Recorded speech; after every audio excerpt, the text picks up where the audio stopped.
আবার যেদিন সাইন হচ্ছে সেদিনও আমি আর ফখরুল সাহেব একসাথেই ছিলাম, পাশাপাশি আপনারা দেখছেন।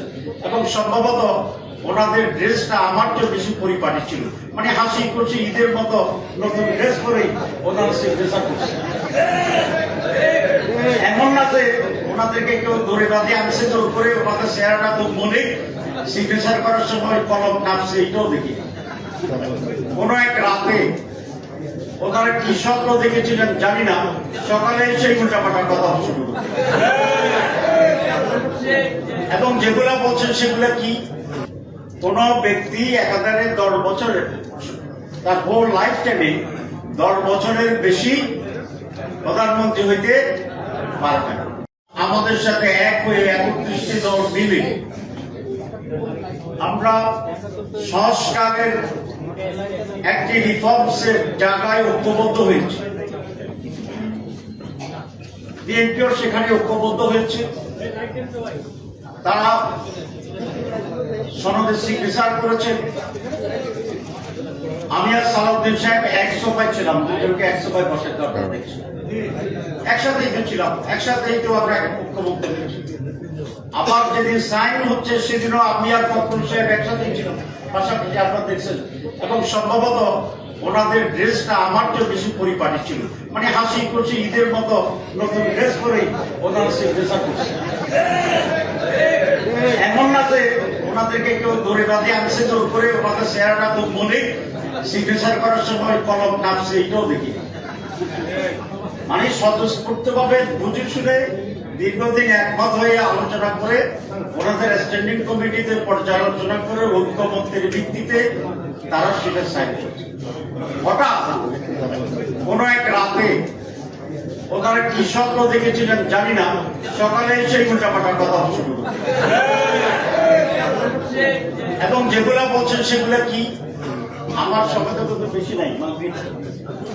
আচ্ছা, 1 নম্বর কথা হচ্ছে যে সেখানে রিফর্মসে ছিল প্রধানমন্ত্রী এবং দলের প্রধান একজন হইতে পারবে।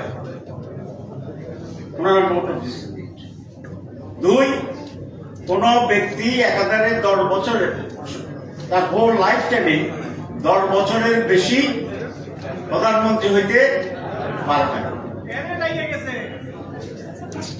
এগুলো যদি অ্যামেন্ডমেন্ট হয় তাহলে স্বৈরাচারী চরিত্র এবং স্বৈরাচার হিসাবে আবির্ভূত হওয়ার সুযোগটা থাকে না। তো এটার বিরোধিতা করা মানে কি, যে ওনারা আবারও স্বৈরাচার হওয়ার একটা চিন্তা ভাবনা মধ্যে আছে। দীর্ঘদিন ক্ষমতায় থেকে আবার আমরা যেটা বলি ফেসিজমের যে কথা বলি, ফেসিজম কিভাবে তৈরি হয়? ফেসিজম তো আকাশ থেকে পড়ে না।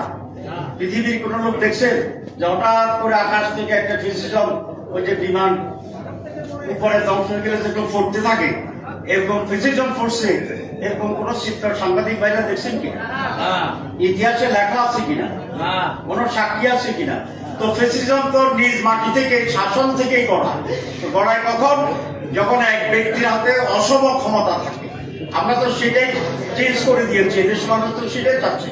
তাহলে বিএনপি ভিতরে আবার ফেসিস্ট হওয়ার একটা খায়েশ আছে মনে হচ্ছে, যেই কারণে ফেসিজমের যে রাস্তা আমরা সংস্কারে বন্ধ করতে চাইছিলাম, এগুলো আমরা বন্ধ করতে দিচ্ছি না।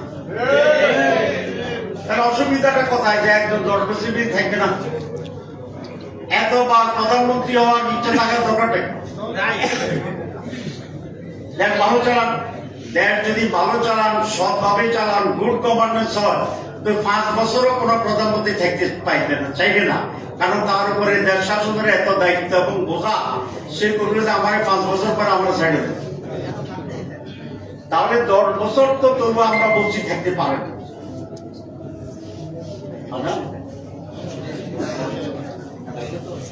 আচ্ছা, তাহলে শেষ করবো, প্রেস কনফারেন্স আছে বাকিটা।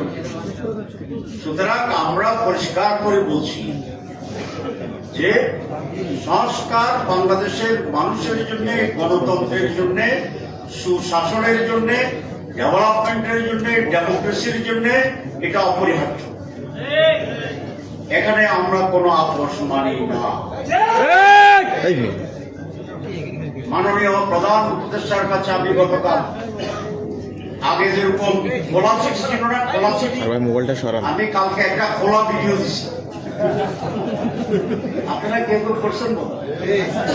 আমি সেখানে বলেছি, মাননীয় প্রধান উপদেষ্টা, আপনার এই শাসনামলে আপনার উল্লেখযোগ্য এমন কোন কাজ আপনি করেননি যে কারণে মানুষ আপনাকে স্মরণ করবে। হাসিনা 14 বছর ছিল, বিএনপি বোধহয় 19 বছর ছিল, আপনি 13 মাস ছিলেন, এরকম একটা শাসন ক্ষমতা আপনি আছেন। সংস্কারটা যদি আপনি ঠিক মতো করে দিতে পারেন, তাহলে আপনি নোবেল লরিয়েট হিসেবে একজন ব্যতিক্রমধর্মী শাসক হিসেবে বাংলাদেশের শাসনের ইতিহাসে আপনার নাম লেখা। সংস্কার মাইনাস ডক্টর ইউনূস জিরো, সংস্কার প্লাস ডক্টর ইউনূস হিরো। আমরা আপনাকে হিরো হিসেবে দেখতে চাই। কারো চাপে আপনি মাথা নত করবেন না, কারণ চাপে যদি আপনি হেরে যান মহাবিপদ।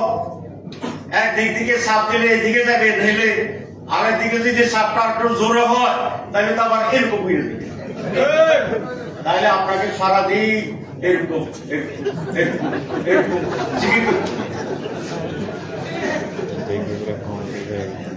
আমরা জানি আপনি নোবেল লরিয়েট, সারা দুনিয়ায় আপনার মর্যাদা দেখে আসছি।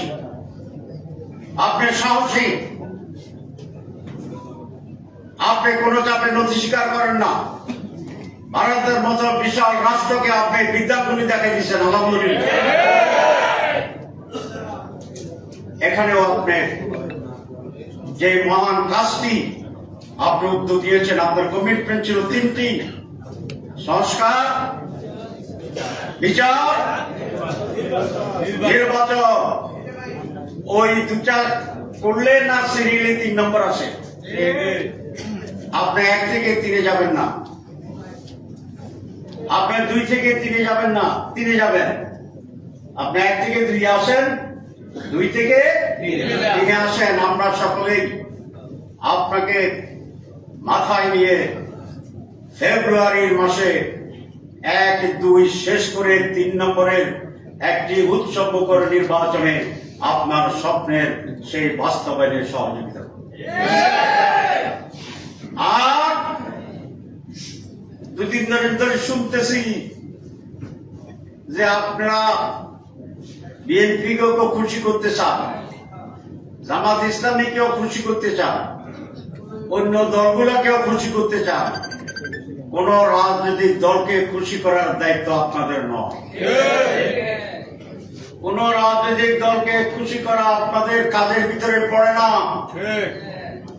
আপনাদের দায়িত্ব জাতিকে খুশি করার জন্য যা করা দরকার সেটা করা। সুতরাং আমি আশা করব যে আপনারা আপনার পরিষদ সেইভাবে দৃঢ় ভূমিকা পালন করে এই জাতির মুক্তি এবং কল্যাণের যে মহাযাত্রা আমরা শুরু করছি, সেইটি তার গন্তব্যে পৌঁছানোর জন্য আপনি দৃঢ় চিত্তে সেই ভূমিকা পালন করবেন। আমরা আপনার সহযোগিতা আছি, জাতি আছে, মানুষ আছে। কম্প্রোমাইজ করে যদি বিভ্রান্ত তৈরি করার চেষ্টা করেন, তাহলে পুরা বিষয়টি এক ধরনের অনিশ্চয়তা, ধোঁয়াশা এবং ঘোলাটে পরিস্থিতি আসছে পড়ে আবার জাতি সেই অন্ধকারের দিকে চলে যাবে বলে আমরা আশঙ্কা করছি। বিএনপির ব্যাপারে সাংবাদিক সম্মেলনের কথা হবে।